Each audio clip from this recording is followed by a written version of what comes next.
Welcome to the Amplify to Seven Figures podcast, where we look inside the mind of seven-figure entrepreneurs to see how they amplify their business and amplify their life. Let's welcome today's guest.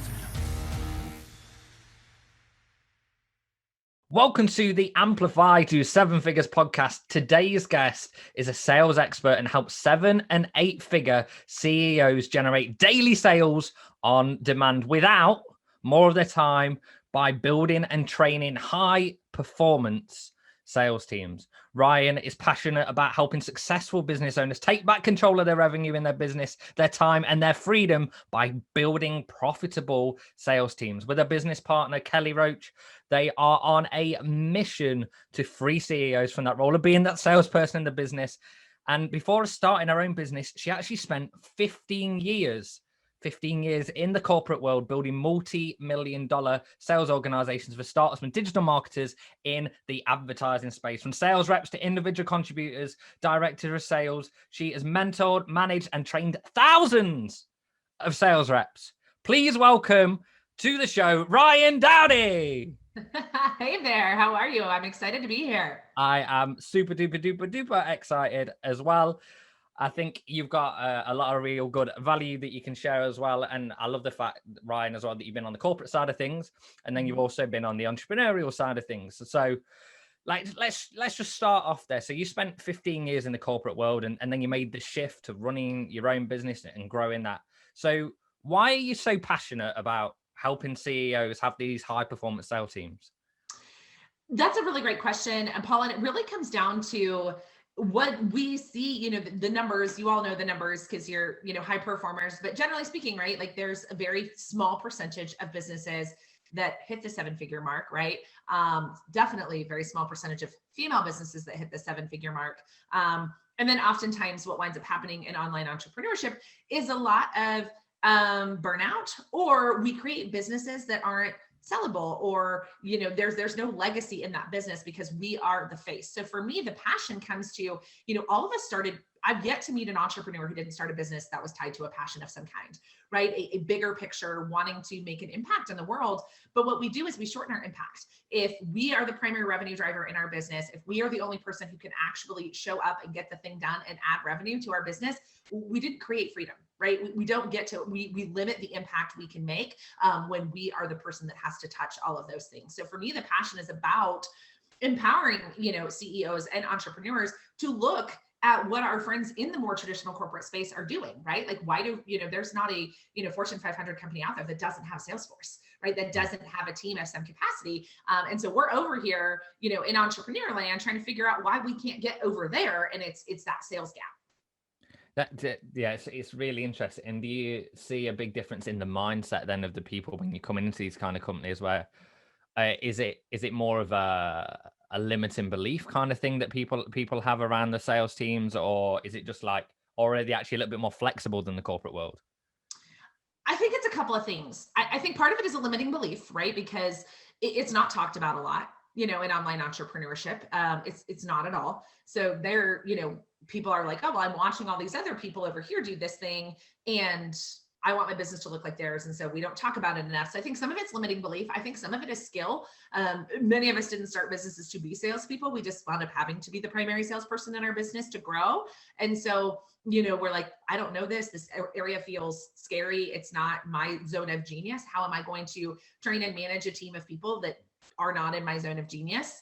I think to me, those are the two biggest things I see is it's not discussed. It's not talked about. And it feels really scary to do this thing that you don't even necessarily love, but then to have a team of people on staff to do that and have to pay their salaries. And then there's, there's a lot of turnover in sales, becoming just an employer in general is intimidating. So I think a lot of it is more mindset and skill as well. Like feeling like, how am I going to make sure these people perform well when this is not my zone of genius? And then that trust, I suppose that trust in reputation as well, that worry about reputation is like, well, someone else is representing I don't know what promises they're making on a phone call or wherever.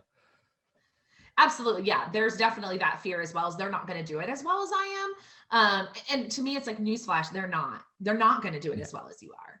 right? But like the last time you bought a car, did the CEO of that, did they come have a conversation with you about the car? No, they were just like, that guy or that girl is going to sell this car. They're not going to sell it the way I would like it to, but they're going to sell the car. So like, to me, it's like, if that's what you're thinking is I want a salesperson who's going to do it as good as I am, they're not. And so we just need to let go of that attachment.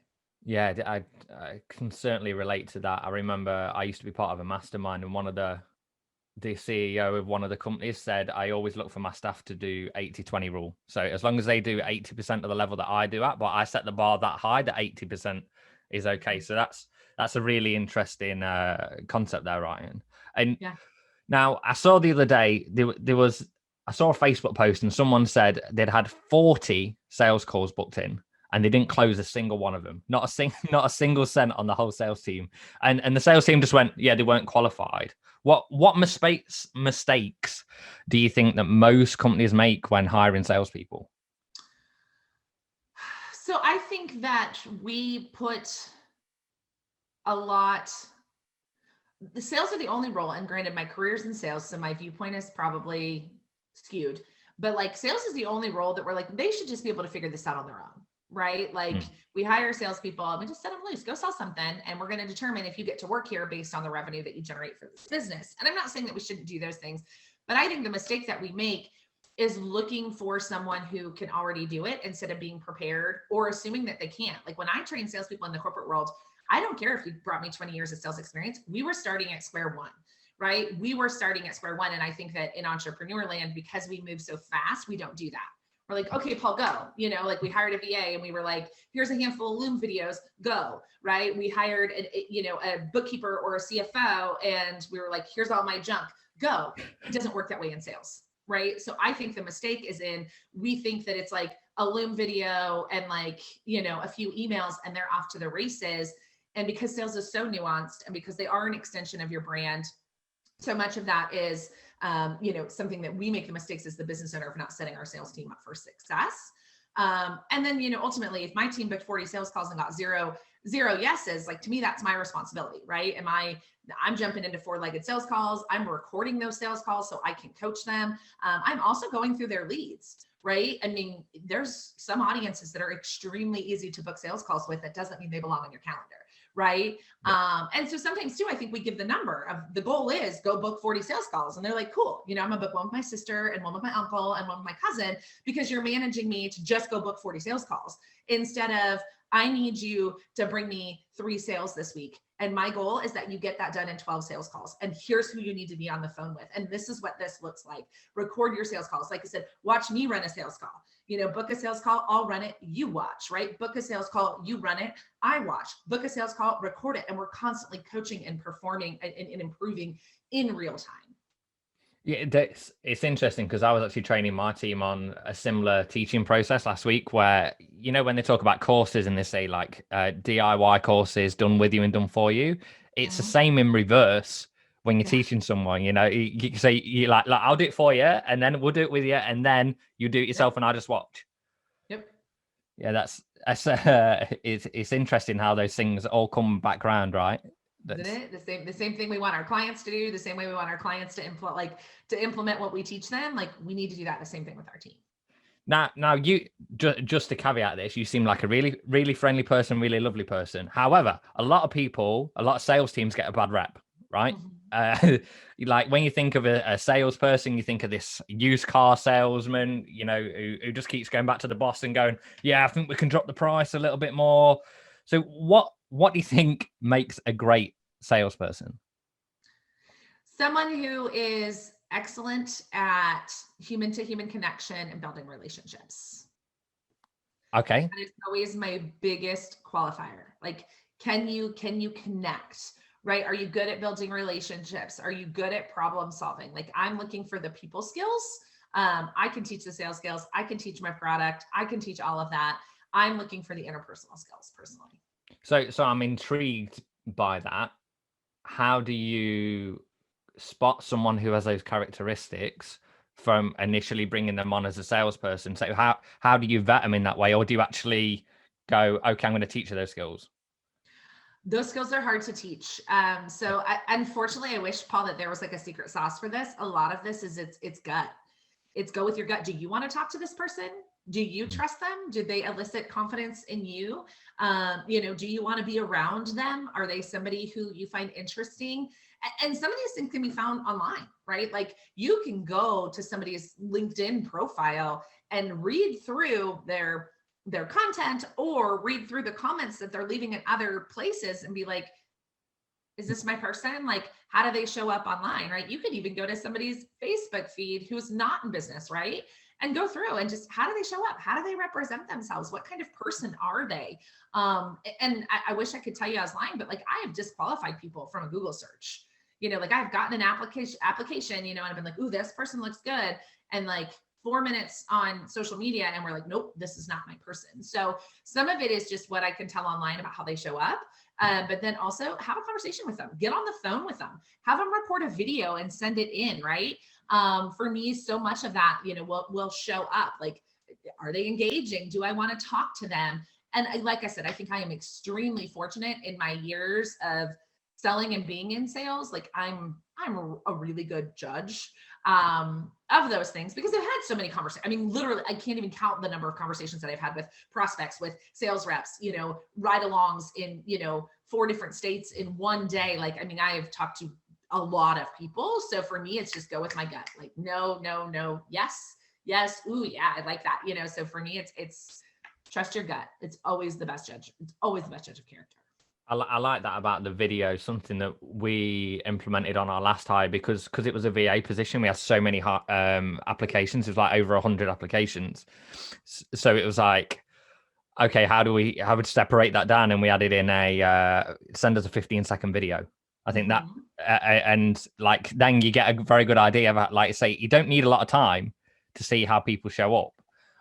But something that's actually getting increasingly popular right now is social selling. Yep. And there's a few definitions of what people say social selling is.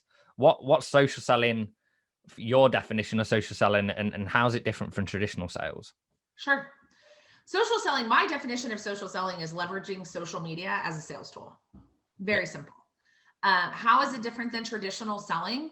Traditional selling, and I grew up in traditional selling, right? Like I grew up where we cold called, we sent emails, we went to networking events, we shook hands, we pulled doors, we dropped off business cards and brochures, right? Like to me, that's traditional sales. Social selling is now we don't have to leave the house and we can talk to exponentially more people. And we know that they're the right people because we have so much information at our fingertips to start conversations. So it's really not like this night and day thing, like I think is being portrayed. It's like, it's totally different. I'm like, no, it's not. It's just a different venue of doing the same thing, right? It's leveraging social media to do all that front end activity that we used to do via phone, via email, via pulling doors, via canvassing, office parks, via going to networking events. We're now just doing that on social media. And my favorite part of social selling, Paul, is that because social media is social, we get to blend business and personal, which I think is super fun, right? Like, again, you can go to somebody's newsfeed and you can see about their business and see what they're passionate about and then see a picture of their kids. And, it just kind of creates, to me, like a little bit deeper connection versus, I walk into a networking event and I can only take at face value how Paul shows up. I don't have any of that background information. So I think social media makes it easier to connect. So is it a lot of, they say the everything happens in the DMs. Is that what's happening a lot then? So are you starting the conversation in things like Messenger or text message and things like that, and then moving it to sales call, or are you doing a whole thing over there? I'm not a fan of selling in the DMs, personally, right? There is some people who teach social selling who that's their thing. It's like, never get on a sales call. But we support people who sell high ticket things, and high ticket sales are, to me, better done in a voice-to-voice, face-to-face. So the DMs do the heavy lifting, Paul, right? The DMs do the qualifying, the relationship building. But ultimately my goal is always to get into a Zoom call of some kind, to have an actual sales conversation. So that's my personal philosophy in selling high ticket things. If you're selling something that's like, 900, like 997, game on, sell it in the DMs. But it's very hard to overcome objections in the DMs. right? If somebody texts back, I can't afford it, or I need to think about it, or, they can totally ghost you, right? Like, what do you do when you're like, here's the price of my program, and then you can't get them back into conversation? Whereas like, if we're in Zoom and you tell me I can't afford your program, like, you either have to have a conversation with me about it, or you're gonna have to hang up on me. Right. So, to me, like, if you are selling something that is a little bit higher ticket, a little bit more emotional, being able to have that conversation and talk somebody through their fears and their concerns is so much more effective. Because like I said, it's very easy in the DMs for people to just ghost you if the price is more than they want. And then, or to have a really productive conversation about why the investment is important or why now is the time to buy. That's just really hard to portray in the DMs as far as I'm concerned. And so is it actually improved your close rates and your generally how long you need to be on the phone to close that sale, because you've done all the pre-work instead of the sweat work, right? That you're doing all the qualifying on the call. Let me find out if you are a good fit. You're only getting on with qualified prospects. Exactly. So we actually teach like a 2-step process. So we teach a connect call process to a consult. So the connect call is like a 10 or 15 minute qualifying call, whereas the consultation is then a 20 or 30 minute enrollment call. So, for us, it's, hey, Paul, thanks so much for, connecting with me here on LinkedIn. Super pumped to get to know you. Love the work that you're doing. Let's jump on the phone for 15 minutes. I'd love to see how we can better serve you. And in that call, that's where I'm qualifying. And then if I determine, okay, Paul is checking most of my boxes that I need to be looking for, now I'm continuing to build a relationship with Paul. Maybe I've given Paul a couple of free resources. Here's my podcast where you can listen to, here's this blog that we wrote that I think you'd find really helpful. Here's this YouTube video. And then I'm coming back a week later. Hey, Paul, how are you doing with those resources? Oh, I haven't even had time to look at them. I'm super busy. Hey, no problem. Why don't we have a conversation about our program? Based on what you shared with me, I think you'd be a perfect fit for it. And I know you're super busy. And sometimes navigating through the free resources when you're busy is hard. Let's jump on the phone and see if we can help you, with ABC, XYZ. So that's kind of the process we teach. Some of our clients use the connect call, some don't. It's your preference. Cool. And, sometimes depending on how big the ticket is as well, like how many touch points are needed. And who you're selling to. So it's really interesting. My first business, I was selling to new entrepreneurs. And now we sell to the multiple 6, 7, and 8 figure CEO. And the new entrepreneur needed exponentially more touch points than the CEO, right? They wanted to get on the phone with you. They want to see you. They want to touch you. They want to talk to you. They're scared. They're nervous. They're going to want to make sure they're making the right decision. They need and want that. Whereas the CEO is like, yeah. And it's a 20 minute conversation and they're in or they're out. Yeah. And I think the only time that extends is if you're doing different kind of deals outside of like a base price, right? Sure. So if it's something like a profit share or things like that, when you you need to work out the deals and all that kind of stuff. Yeah. But that's really, so it's, what's interesting is, like you said, you used to do things like flyer dropping and knocking on doors and all that kind of thing. So obviously we've already took this shift towards social selling. Where do you think like the next 12 months to 5 years of marketing is heading and the way sales is done? Oh, so where do I think we're going? I think that this highly automated, push people through a funnel type of thing is going to start to lose its effectiveness. And that the pendulum is swinging back to human connection. We went automation, which is fun for a little while. And that came from the consumer being like, I don't want to talk to 87 salespeople, right? Just give me the information and I'll make a decision. But now, once you're in the 87th funnel of something you're trying to buy, it's overwhelming. And you're like, where do I go? What do I do? So for me, I think, the big picture where we're going is more focused on human to human connection. And it's more focused on, I love content marketing. So that's so funny because I always pick on automation, but I love content marketing. Like, I think the quality of our content marketing is going to have to go up. Like, I think this, I'm going to BS and have my content day and change my shirt 47 times and, record all of my content 1 month in it, or, 6 months in advance is done. I think we need to be in real time, real life situation, human to human connection. Really people, now that we have so many choices, people want to be seen, they want to be heard, they want to be understood, they want to have that connection. So I think it's less automation, more real time, more hands-on relationship building. It's really interesting. Everyone looks at it in different ways, right, where things are going. But I certainly agree with you on the human to human side, and I believe there's a little bit of a hybrid going on where you're going to use automation to almost start those conversations, do that grunt work, and then come over to that. So it's nice to hear your perspective from it and where that's heading. Yeah. Now, one of the questions that we always ask people on the podcast is, what do you want to be remembered for when you die? Mm-hmm. This is a great question. And like my brain runs in like 87 different directions.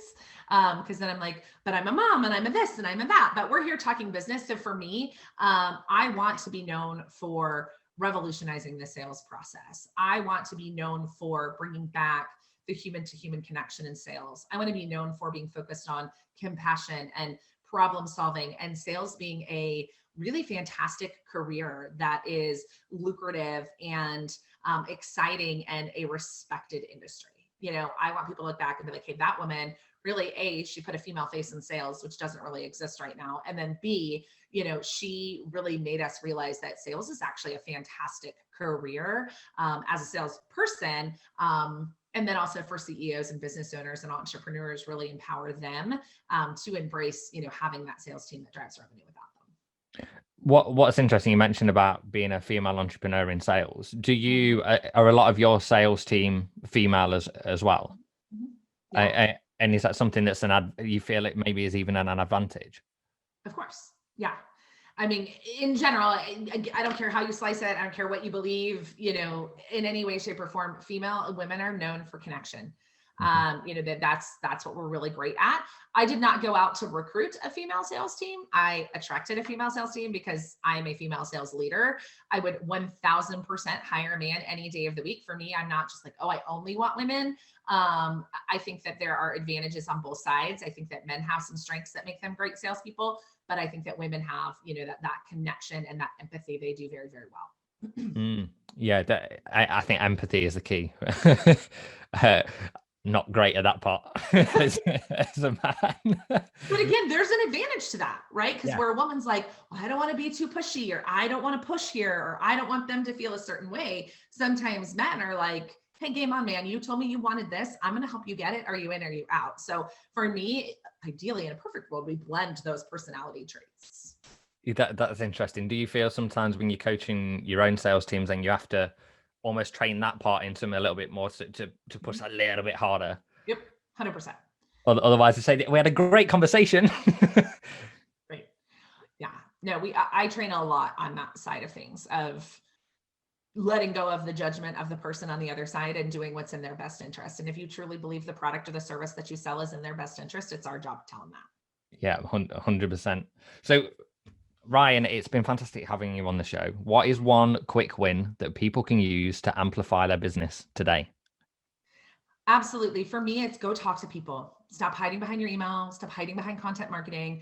Go get into conversation with your audience. Go hear how the words that they use to describe, their situation and their service, like put it on your calendar, spend 30 minutes a day where I'm just going to go get into DMs with my Instagram followers. Or I'm just going to go talk to, the people in my Facebook group, or I'm just going to go, reconnect with some cool people that I see sharing great content on LinkedIn. Because to me, conversations equals relationships and relationships equals clients. So go talk to people. I love it. Simple, effective. Yep. Get the fundamentals right. So Ryann, where can people find out more about you? Yeah, absolutely.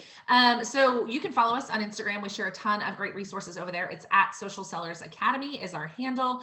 We also have a podcast called Daily Sales on Demand for CEOs. I would love if you would come check us out over there. And then our website is dailysalesondemandforceos.com. Fantastic. It's been amazing having you on the show. You've been listening to the Amplify to Seven Figures podcast with me, Paul Ace, and my amazing guest, Ryann Dowdy. Really appreciate you having you on the show. Remember, amplify your business and amplify your life. Have a great day. Bye for now. Thanks for listening to the Amplify to Seven Figures podcast. To access the show notes, episodes, and this month's giveaway, head over to www.amplifyto7figures.com. Remember, amplify your business, amplify your life.